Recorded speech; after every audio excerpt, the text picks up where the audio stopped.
पढ़ाता है, समझ में नहीं आता, ये लड़कियों की लैंग्वेज है। वो गालियाँ दे रही होती है कि यहाँ पढ़ने आते, पढ़ने का तो कुछ होता ही नहीं है। कॉलेजों में झूले लगाए जा रहे हैं। अगर किसी का मन नहीं लग रहा हो तो अपना मन झूले से बहला लो, क्योंकि बच्चों को ऐसे मतलब भटकाया हुआ है। अगर कोई बच्चा शिकायत करेगा भी तो वो शिकायत नहीं कर सकता, क्योंकि इतनी मुंह पे पाबंदी लगा दी गई है, इतनी उनके लिए नियम कानून बना दिए, बच्चे अपनी आवाज़ नहीं निकाल पा रहे हैं। तो ये एक कॉलेज का नहीं, पूरे यूनिवर्सिटी का यही हाल है। और जहाँ पर ऐसे निकम्मे टीचर होंगे और ऐसे निकम्मे वाइस चांसलर और रजिस्टर होंगे, उस यूनिवर्सिटी का या उस संस्थान का यही हाल होगा।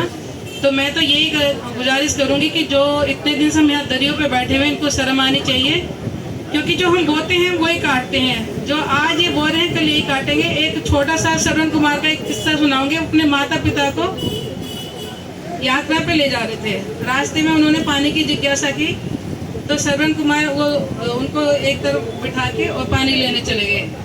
जैसे ही उन्होंने नदी में पानी के लिए अपना जग डाला, उधर से दशरथ ने वहाँ चला दिया और श्रवण कुमार जी मर गए।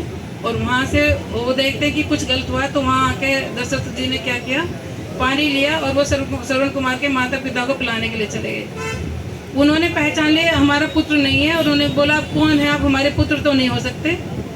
उनको बहुत ग्लानि थी कि उनसे गलती से ऐसा अपराध हुआ है। जिसको गलती से अपराध होने के बाद भी इतनी सजा पानी पड़ी, तो ये तो जानबूझ के करे। तो तब उन्होंने उनको श्राप दिया था, पुत्र वियोग में तड़प रहा हूँ जिस प्रकार में यजनंदन, पुत्र वियोग में प्राण तड़ोगे कर करके मधुर क्रंदन।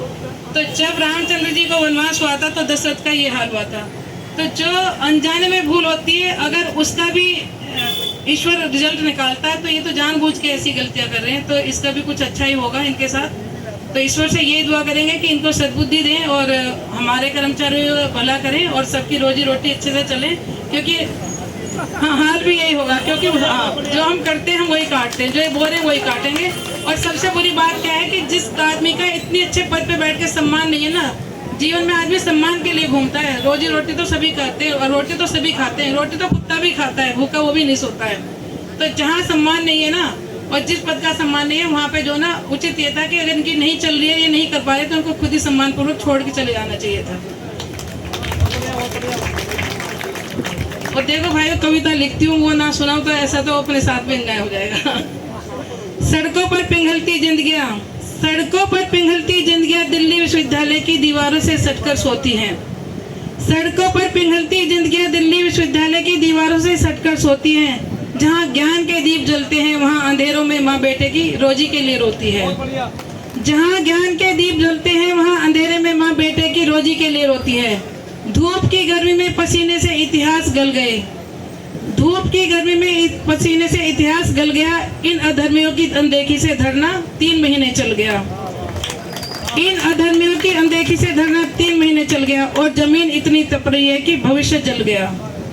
किसी ने कहा है ये विश्वविद्यालय है ज्ञान का केंद्र है, किसी ने कहा है यह विश्वविद्यालय है ज्ञान का केंद्र है। मैं पूछती हूँ, मैं पूछना चाहती हूँ, क्या ज्ञान सिर्फ दीवारों के भीतर ही होता है?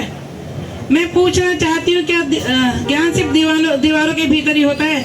क्या वो पिघलते इंसानों की आवाज़ नहीं सुनता?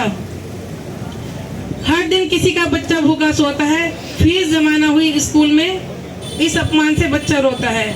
हर दिन किसी का बच्चा भूखा सोता है, फीस जमाना हुई स्कूल में, इस अपमान से बच्चा रोता है।